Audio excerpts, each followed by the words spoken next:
Pain heals. Chicks dig scars. Glory lasts forever. Back in the year 2000, a football comedy hit theaters that looked like pure Hollywood fun, but the truth behind it's even much crazier. The Replacements tells the story of a team of overlooked players stepping in during a strike and fighting for one last chance to prove that they belong. But what most fans don't realize is how real things got behind the scenes. Keanu Reeves, who played Shane Falco, did not pretend to be a quarterback, but instead he actually trained like one. Real football players were cast in the film, intense hits happened on the field, and many of the scenes were shot inside of an actual NFL stadium. But that's only the beginning. From wild production stories to surprising casting decisions, this movie has some unbelievable secrets.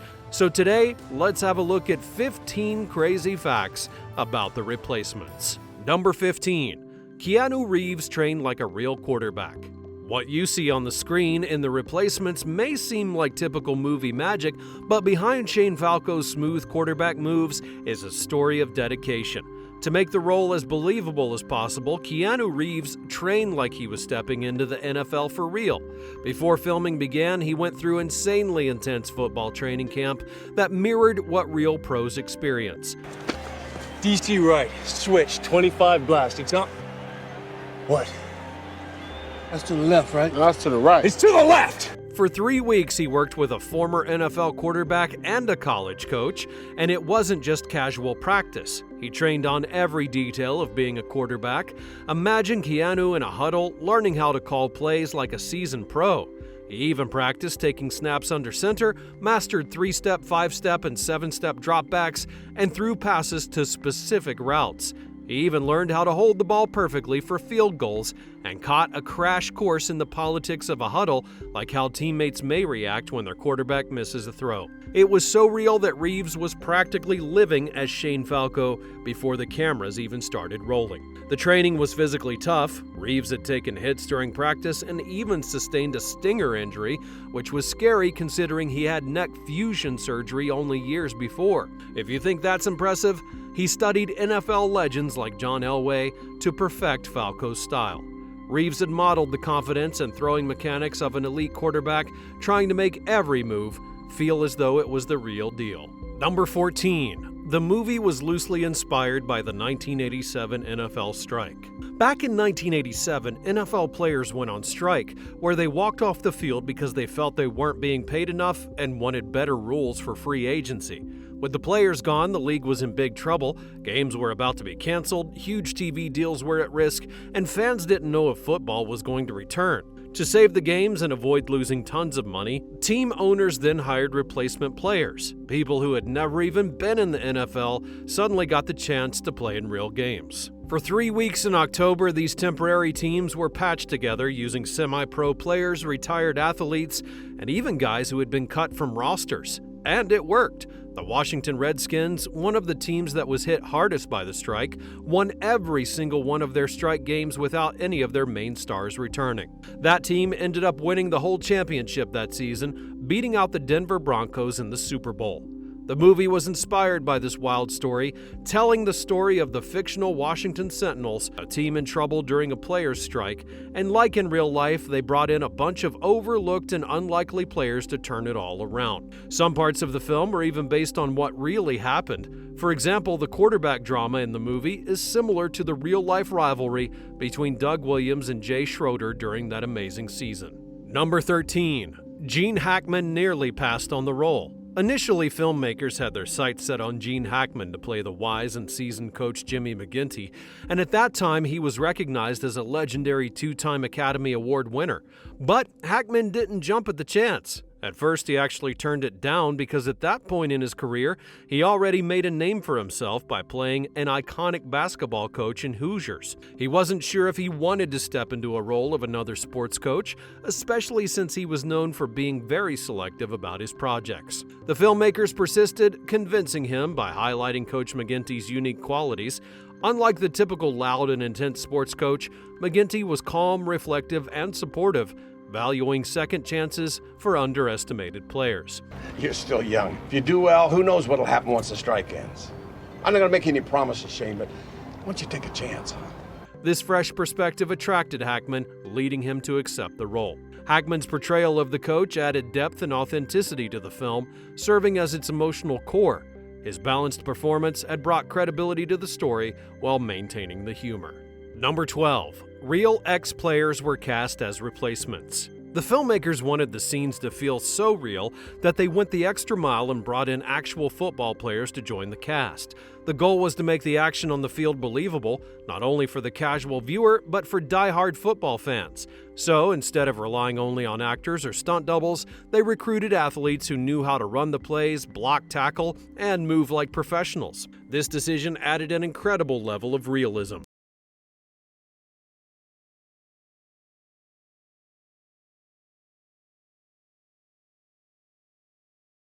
One of the key behind-the-scenes contributors was Jim Hackman, the famous quarterback who had led the Chicago Bears to victory in the Super Bowl. Hackman had worked as a football consultant in the film, teaching actors how real quarterbacks would be on the field. The filmmakers did not stop there, though. Many of the players filling out the Sentinels and opposing teams were real athletes with deep football experience. Thanks to their expertise, the director could film wider and longer shots instead of chopping up the scenes with quick cuts. It made the games look and feel real, as though you were watching an actual NFL broadcast. Get to the playoffs.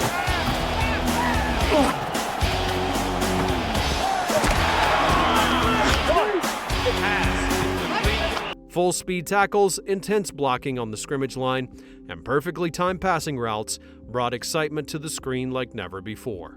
Number 11. The game injuries look real because many of them were. As I just said, the production went for real athletes and skilled stunt pros with actual football experience, and these performers knew the sport inside and out. So when they hit the field, the plays would look real because they were practically executed. Every play was planned carefully to make sure that everybody stayed safe. Stunt coordinators worked with the director to design moves based on real football plays. They used hidden pads under uniforms and smart camera angles to make it look super intense without anyone getting seriously injured. But football is a rough sport, so there were still some small injuries. Bruises, sore muscles, and headaches happened often as the cast and stunt performers gave it their all during the action. Keanu Reeves had trained hard to prepare for his role as the quarterback.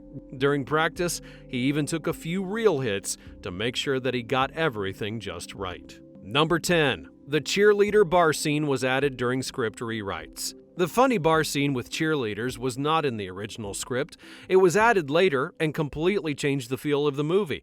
The replacement players, who were messy, wild, and rough, clashed with the cheerleaders in a crazy and hilarious way, but it also showed who the players really are. They were not the underdogs in the game. They're a mismatched group who's trying to fit into the fancy world of pro football. During development, writer Vince McEwen worked through multiple versions of the script, rewriting and introducing new character-driven scenes to show how the team bonded off the field to stand out in their gritty, rebellious way. The director leaned into these moments to balance the sports action with comedy and personality.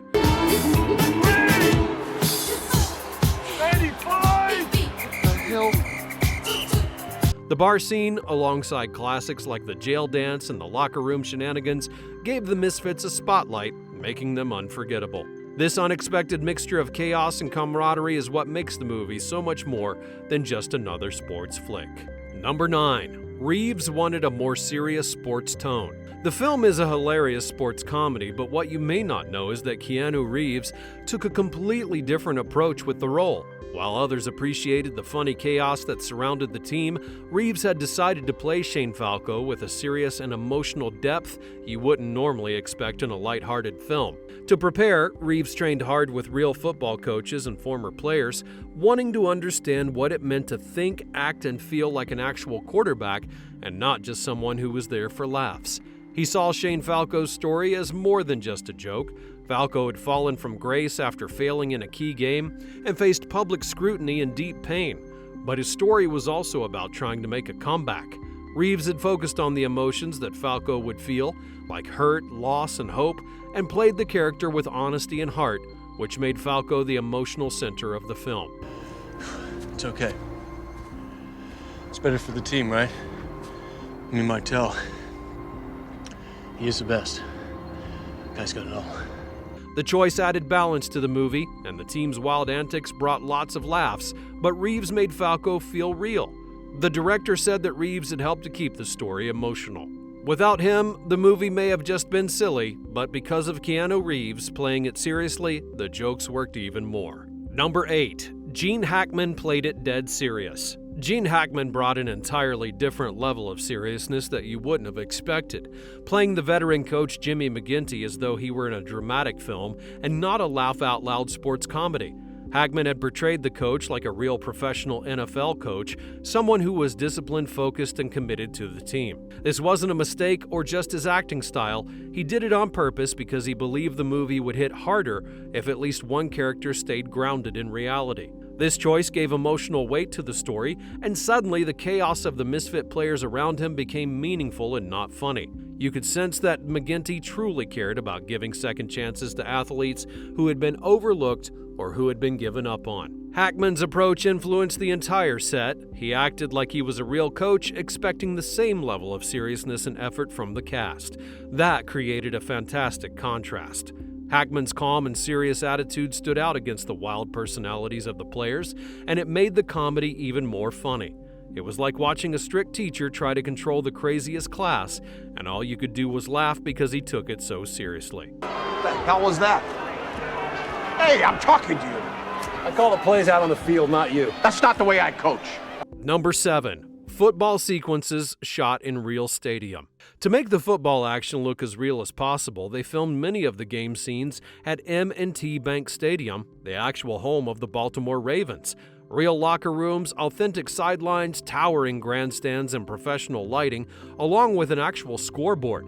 The details had brought the world of pro football to life in a way that no soundstage could have ever done. They wanted every pass, tackle, and touchdown to feel like something straight out of a televised NFL game, and to make that happen, the crew used huge wide shots of the stadium, dramatic aerial angles, and cameras positioned as you would see during a real NFL broadcast. Even the actors felt the excitement on set. Keanu Reeves said that stepping into the professional field with the bright stadium lights and loud cheering from extras and the entire atmosphere had made him feel as though he were leading a real team. That energy and excitement made the scenes feel even bigger and more thrilling. Except let Morris by. Nobody touch him. What? Wait a minute, Shane. It's 16-0 I already. said let him through. On two. Ready? Number 6. The play-calling jargon was researched with coaches. As if filming in a real stadium wasn't enough, they brought in actual experts to guide the cast and crew. One of those was Jim McMahon, the former NFL quarterback who worked with the team to teach them real quarterbacks and how they communicate. These consultants explained how pros would use complicated codes to signal their plays. For example, quarterbacks shout a mixture of numbers, colors, and words in order to tell teammates what to do while keeping the defense guessing. Keanu Reeves learned how to call plays naturally, as though he was really leading a team. The preparation made this performance feel genuine, adding an extra layer of realism to the movie. The director insisted on this attention to detail because the story was inspired by a real NFL replacement team from 1987, and that's why they used accurate terminology and consulted real professionals. Number 5. The football games were edited like action sequences. If you watch closely, you'll notice the rapid pace of the football scenes creates an intensity you wouldn't expect from a comedy.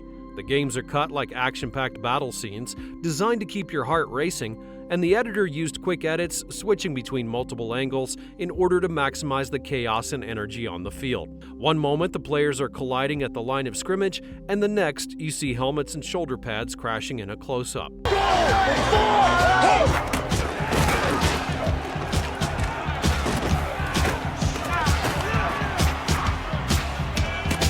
Tight shots of players fighting through tackles are mixed in with sudden shifts to wide stadium views before zooming back in on raw emotion. They made sure that the football moments felt serious, and because many of the plays were performed by real athletes and stunt performers, the level of realism was unmatched.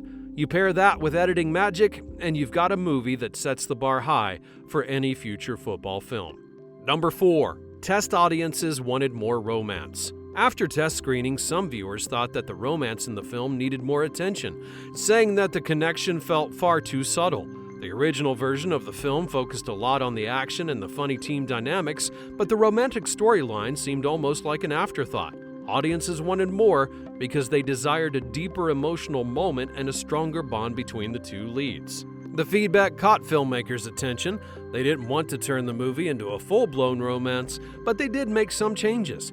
The final edit added small and emotional details like meaningful glances and quiet moments that made the relationship feel more real. If you need some transportation from a world of tribulation, tell me your destination. I'll be. Even without grand romantic gestures, the changes made a big impact. They balanced the tweaks with the underdog football story, keeping the movie a fun sports comedy with just the right touch of heart. Number 3. Keanu Reeves took a pay cut so Gene Hackman could be cast. Sometimes behind-the-scenes decisions are much more dramatic than what we know. During the making of The Replacements, the studio wanted Gene Hackman to play the coach, but the film already had a tight budget for a mid-level sports comedy, and adding in Hackman seemed nearly impossible. But that's when Keanu Reeves made the unbelievable sacrifice. He reportedly offered to cut a large chunk of his own salary just so the production could hire Gene Hackman. Reports even claim that Reeves had given up as much as 90% of his salary, though the exact number's never been confirmed. Reeves did this because he was a huge admirer of Hackman. He believed that casting the two-time Oscar winner would take the movie to the next level. And he was right. Hackman's incredible performance as the tough but inspiring coach became one of the film's strongest points. What makes it even more crazy, it's not the first time that Reeves had done something like this. He had taken a pay cut on The Devil's Advocate in order to afford Al Pacino. It's rare in Hollywood for an actor to prioritize the quality of a film over their own paycheck, but Reeves has proven willing to do just that. Number 2. The stadium crowds were mostly real fans. Instead of relying on computer-generated crowds, the filmmakers went all out to create a real football stadium atmosphere. Believe it or not, many of the game sequences were filmed with real fans in the stands. The production team shot these scenes at M&T Bank Stadium, the home of the Baltimore Ravens, which had opened only 2 years earlier in 1998. They brought in thousands of local fans and paid the extras to fill out the stands and react to the action, just like they would for a real NFL game. To make the crowd look even bigger, the filmmakers pulled off clever tricks. Fans were seated in specific visible sections of the stadium, and then the same crowd groups were moved around to different areas between takes. On top of that, the editors reused shots from several angles during post-production to give the illusion of a completely full stadium. These techniques worked so well that the scenes felt as though they were pulled straight out of an NFL highlight film. The director insisted on using real crowd reaction because it gave the scenes a natural energy that was impossible to fake. Even the extras got carried away, cheering, booing, and celebrating touchdowns like it was a genuine event. At that time, CGI wasn't that advanced or affordable to create massive, believable crowds, so using live spectators made the film completely immersive. Imagine being an actor surrounded by thousands of fans. It's no wonder the movie's game scenes felt so alive on the screen.